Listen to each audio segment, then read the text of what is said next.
Good morning. It's February 6th here in Illinois Zone 5. We're snowed in. It's cold, so I thought I'd sit with my coffee here and talk about some of the plants that I'm growing from Prairie Moon seeds. I started these early because they're perennials and sometimes they take a long time to get going. So I'll just jump right in. This is the first one I'm going to talk about. It's called Pale Corydalis. It's got these pretty pink flowers on it, and it has really gorgeous leaves. And I have just been really enjoying this plant. It's got a little bit of not quite a silver, but a little bit of a dusty green on the leaves. And if you look at them, they just have the best shapes. Really interesting foliage. So even that I'm just excited about. And then to get these tiny pink flowers on them will be great. So I have about, I don't know, maybe half dozen to 10-ish or so plants. So for these I started with a cold germination period. You can see on here it says C30. That means it needs 30 days of cold stratification. I did that in the fridge with a wet or moist paper towel in a Ziploc bag. And then I planted them under grow lights. You can see here it likes full to partial sun and medium dry to dry soil. So that sounds like it's pretty easy to manage in the garden. It won't require too much work on my part. And this is my first year trying it, so I'll be excited to see what it looks like when it blooms. All right, that's the first one. Let's get on to the next. Here is the next plant. I call them Ratibita. That's their formal name. And longhead coneflower is the common name, but I like to call these Ratibita. Longhead Ratibita is what I refer to them as, even though that's sort of mixing the two names. And you can see here that this also requires a 30-day cold stratification. So these were in the fridge for 30 days.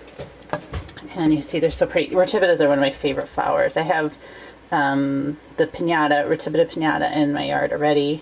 These have these long seed heads, and they just blow in the breeze. They're so perfect for our Illinois prairie setting here. We get a lot of wind, so they're really beautiful. Now I have probably at least a dozen of these, and you can see it started on December 20th. So that's when I took them out of the fridge and planted them up. And I planted several seeds into containers like these. You can see my kids eat this. It's Italian ice, and they're great for seed starting. You just poke some holes in the bottom. And when they got probably like 2 sets of leaves, I plucked them out and I put them each in their own individual container. There we go. And yeah, they're looking good. You can see they're really slow growing though. So this is, you know, a month and a half, almost 2 months of growth since the seeds went in. And they're not that big. I wouldn't probably plant them out in the garden at this size. So it's going to get started early. And they have a few more months to grow. And yeah, I really, this is the one of plants I was really looking forward to. I'm glad it did so well starting from seed. And I can't wait to have it out in the garden, and I'll probably share it with others. And yeah, it's a great prairie plant. Let's see, what does it say? It says full to partial sun and soil medium to dry.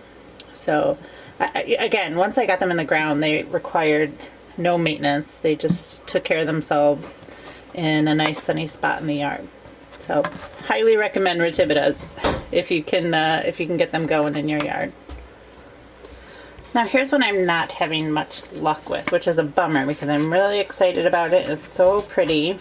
It's called Blue Sage, Salvia azurea. It's not doing great. This is the only one that came up. I planted several seeds, and you can see it's struggling. This part that initially came up died, which is a bummer, but then it started having new growth, so that's good. But now the new growth is all flopped over as well. So I'm not 100% sure what's going on there. It didn't have good germination, and now what did germinate is struggling. I've been trying to adjust the light and adjust the amount of water, and nothing seems to make it happy. I'm going to keep trying this, and it also is a germination code A, which is just, put it in a warm location and it should germinate. It likes full to partial sun and soil medium to dry.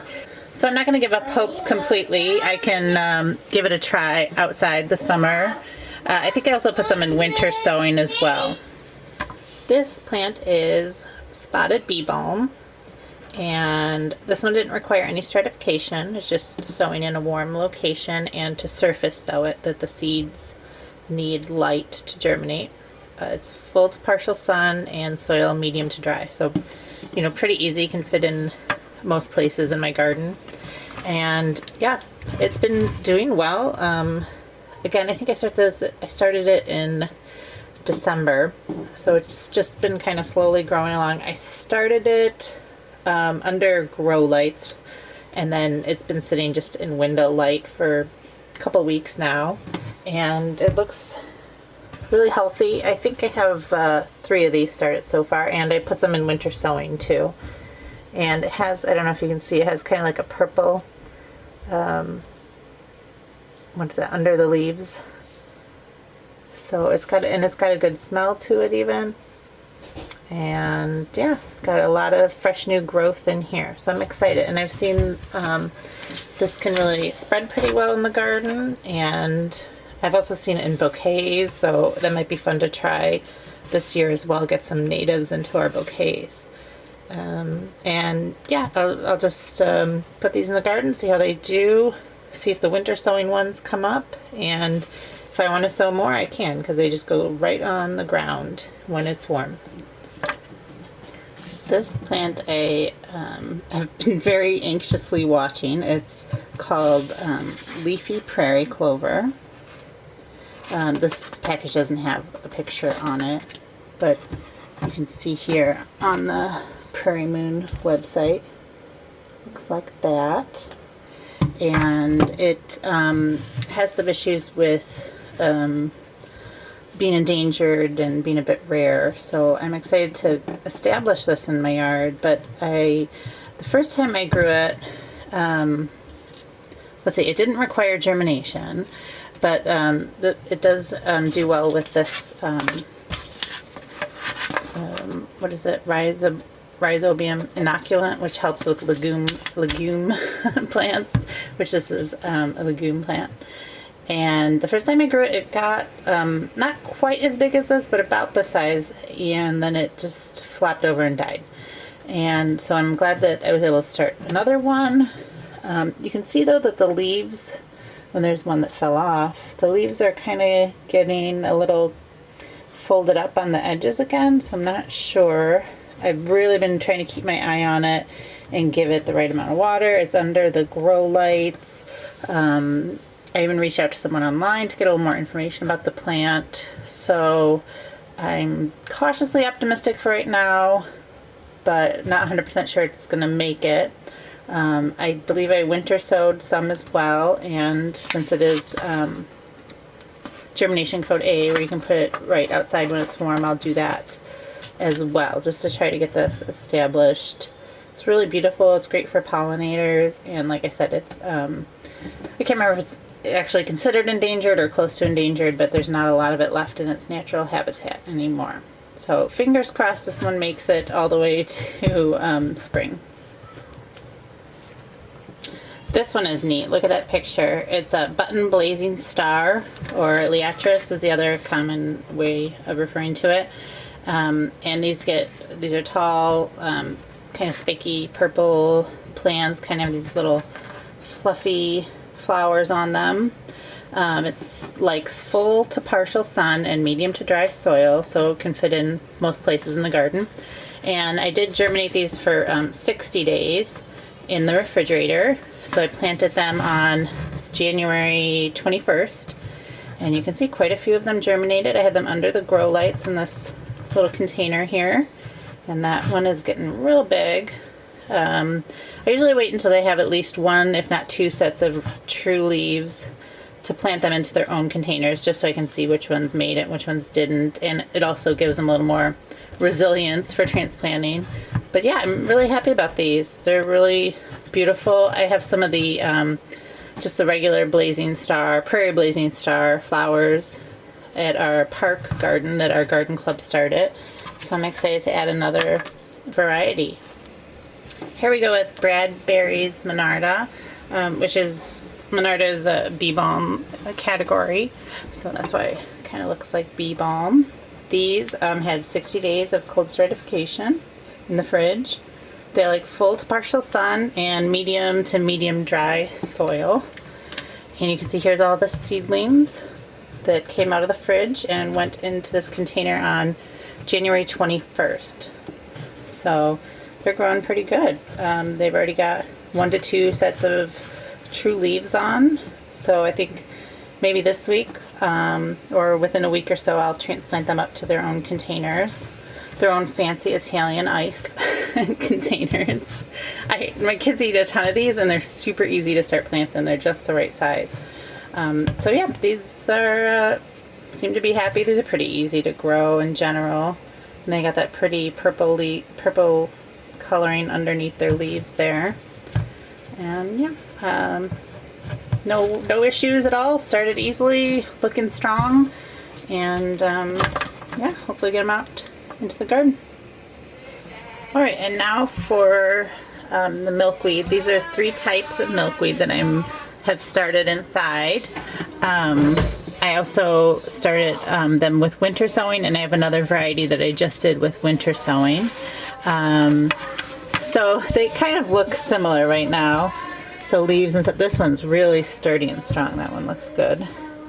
But they all have a little bit different flowering and different structure and different requirements that they like. So this is the butterfly milkweed. If you can see that. And here's a picture from my very well-loved Prairie Moon catalog here of the butterfly milkweed. You can see it has an orange flower to it, and it likes full to partial shade and medium to dry soil moisture. And it also has a 30-day stratification, which is what I did with this. So I started this after stratifying. This seed went in here in December 20th is when this seed went into soil after 30 days of stratification. So it's like the second week of February now. So this is how much growth it has put on since the end of December. And then this, which looks so great, is the rose milkweed. And that is here. And oh, the little ones in the background. And here's the rose milkweed. And so that has a 30-day stratification as well. And it likes full to partial shade, but this one likes wet soil, wet to medium soil. So yeah, again, this one was about the same time period. It was stratified and then went into this pot on December 20th. So it's grown quite a bit. And I started these under grow lights, but then once they were big enough to transplant, they've just been in the window light now. And finally, this is a prairie milkweed. Again, they all look kind of similar at this stage. I don't know if that's going to focus. There we go. It's a prairie milkweed. It's a little floppy. Hopefully they'll stay alive and transplant well. Okay, and here's a picture of the prairie milkweed in the Prairie Moon catalog. Okay, it doesn't mention the soil requirements. I did the same stratification for that as well. Let me grab the seed packet. That'll probably have the information. This is the prairie milkweed seed packet, and you can see it says full sun and medium wet to medium soil. So that's what that one likes. So we have kind of a range here between plants that like it more dry, plants that like more wet, and somewhere in between. So yeah, these 3 are growing well, and Just going to keep an eye on them and hope they stay happy inside. And then this was the other milkweed seed packet that I got. I got it a little bit later than the other ones, and it's world milkweed, and it likes full to partial sun and medium to dry soil, and it needs 30 days of stratification. And so I just put it in winter sowing instead of putting it inside and stratifying, because these I started stratifying in like November, so I didn't want to start the whole process again. I have taken all of my stratified seeds out of the fridge already, so I didn't want to start the process again. And it's just about the right time to stratify for winter sowing. So hopefully that one will do well too, and we'll have 4 varieties of milkweed to add to the garden this year. And if you're not familiar with Prairie Moon Nursery, I highly suggest that you go check them out online or order a catalog. You can see mine is well worn. I look through it a lot. And they have great natives, and they have great information about native plants. So they let you know what is native to your area. They have maps for the range of the plants, and they let you know which plants are more common and more rare. And just a great resource. They're located up in Minnesota, and they ship seeds all over the country. So yeah, if you're interested in getting some more natives in your yard, check them out. They're really a great company. I've ordered from them many, many times. I've grown their seeds over the years, and yeah, I'd highly recommend them to anyone.